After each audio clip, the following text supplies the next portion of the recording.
The British government will expel Russia's London defense attache after accusing him of spying for the Kremlin.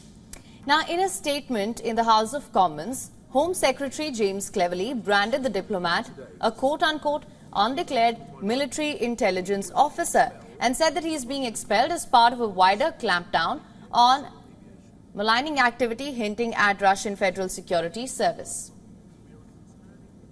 There is a much broader pattern of Russian malign activity across Europe. These include plans for sabotage activities against military aid for Ukraine, in Germany and in Poland, espionage in Bulgaria and in Italy, cyber attacks and disinformation activities, airspace violations and GPS jamming with an impact on civil aviation. The move from the British officials follow a tit-for-tat diplomatic row that saw Russia impose its own restrictions on the UK embassy in Moscow. Last year in July, Russia's foreign ministry imposed tight travel restrictions on British diplomats working in the country. It said that they must give at least 5 days' notice and provide extensive travel details if they want to leave a 120-kilometer free movement zone. The Russian Foreign Ministry also demanded British diplomats to provide details of accommodation, transport, planned contacts and the purpose of any trip before travelling within Russia. Hence, as of today, the UK government will remove diplomatic premises status from several Russian-owned properties in the UK, which Cleverly said he believes have been used for intelligence purposes.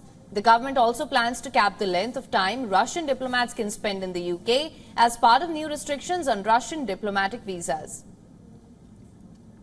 However, this is not the first time a standoff between Britain and Russia has taken place, especially after the Ukraine war. This year, in February, Russia added at least 18 British military, political and academic figures to its entry ban list in response to London's efforts to reduce Moscow's influence in the international arena. Then few days later, in the same month, the UK government summoned Russian embassy diplomats to make clear that the UK held Russian authorities fully responsible for the death of Kremlin critic Alexei Navalny. Then last month, UK Foreign Secretary David Cameron demanded Russia to release Vladimir Kara-Murza immediately on humanitarian grounds. Kara-Murza was arrested roughly 2 years ago for opposing Russia's illegal war in Ukraine. Following the British accusations, the Russian ambassador to the UK has been summoned by the British government, in reply to which Moscow's foreign ministry spokeswoman told the state news agency that Russia will provide an adequate response.